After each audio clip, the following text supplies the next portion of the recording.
مولانا صاحب دوست پوچھتے ہیں کہ ایمان کی بنیاد ہی عقائد پر ہے، پھر ہم کسی ایسے گروہ یا شخص کو کیسے مسلمان کہہ سکتے ہیں جبکہ اس کا ایمان بھی غلط اور عقیدہ بھی غلط ہو؟ مثلا حضرت علی کو اللہ کہنا یا تحریف قرآن کا قائل ہونا یا غوث داتا وغیرہ کسی انسان سے مرادیں مانگنا، یہ کس طرح سے لوگ مسلمان ہو سکتے ہیں؟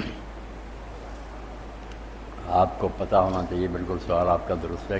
پہلے تو عقیدے جو ہے نا ان کا فیصلہ کرے کہ عقیدے جتنے ہم نے بنا لیے نا، اس طرح تو کوئی بھی مسلمان نہیں رہے گا۔ آپس میں بھی ہم اختلاف رکھتے ہیں۔ عقیدے جو امہات العقائد ہیں جن پر دین کھڑا، تین اللہ ہے، ایک ہے، اس کا کوئی شریک نہیں، رسول اللہ آخری نبی ہے، سچے ہیں جو لائے ہیں، برحق ہے، اور قیامت برحق، مرنا ہے وہاں صاحب ہو۔ یہ تین چیزیں جو اللہ، آخرت اور رسول، بنیادی چیزیں۔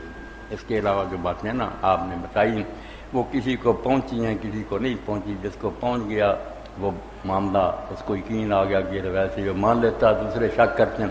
کتنے مسائل میں بڑے بڑے علماء کہتے ہیں یہ روایت ضعیف ہے، دوسرے کہتے ہیں ٹھیک ہے۔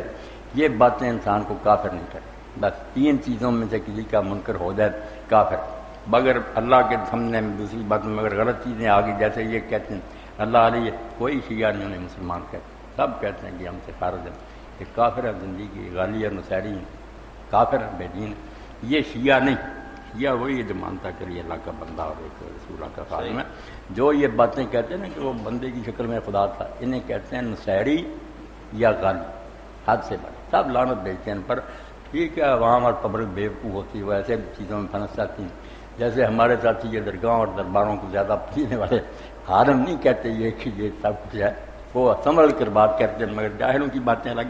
تو یہ رعایت بھی دینی چاہیے کہ ایک جاہل جو نہیں سمجھتا اس پر وہ فتویٰ نہیں لگنا چاہیے، جو جاننے والے لوگوں کی جہالت کا بھی نا عذر ماننا چاہیے۔ یہ قابل قدر بات ہے کہ اپنے آپ کو مسلم تو کہہ رہا ہے، ہم ان کی اصلاح کر سکیں۔ خدا کے کافر جو حضور کو نہیں مانتا اس کو ٹھیک کرنا کتنا مشکل ہے۔ یہ مانتے ہیں، آہستہ آہستہ ہم نے ان سے محبت کرے، سمجھائیں تو ٹھیک ہو سکتے۔ ایک آدمی کی مثال جو حضور نے دی، اس پر علماء نے کہا کہ دیکھو اس نے اللہ کی صفت کا انکار، صفت بھی ایسی جو جاہل بھی سمجھتا کہ اللہ قادر مطلق ہے، جو چاہے کر سکتا، مگر وہ آدمی جو تھا نا وہ کفن چور تھا، قبریں کھود کر کفن نکال کر بیچا کرتا تھا، بدکار تھا۔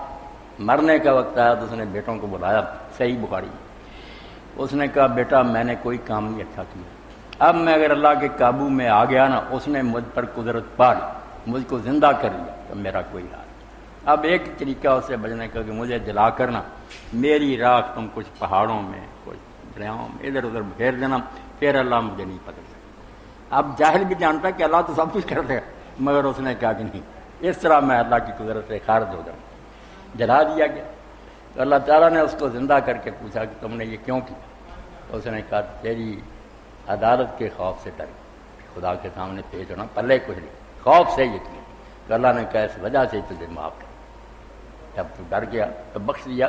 اس پر امام ابن حجر کہتے ہیں کہ پتہ چلا کہ جاہل آدمی ایسی حرکت بھی کر دے جو عالم کرے نہیں بخشا جائے گا، جاہل کرے کیا کرے، بے علم ہے، صدیاں ہو گئی عالم اور پیروں نے یہ باتیں بتا رہے ہیں، وہ بیچارے مان رہے ہیں، ان کو درست کرنے کی کوشش کریں، فتوے دینے کا کیا فائدہ؟ اگر آپ سمجھتے ہیں کہ وہ بیمار ہیں، ان میں کچھ بیماری ڈاکٹر کا کم بیماری سمجھ کر علاج کرے، خدا کو سے کہے تجھے کینسر ہو گیا، ہیپاٹائٹس، کیا فائدہ؟ اس سے بیماری بڑھے گی، کوئی علاج تو نہیں ہوگا۔ محبت سے علاج کریں، اسے پتہ ہی نہ لگنے دیں، شفقت کریں۔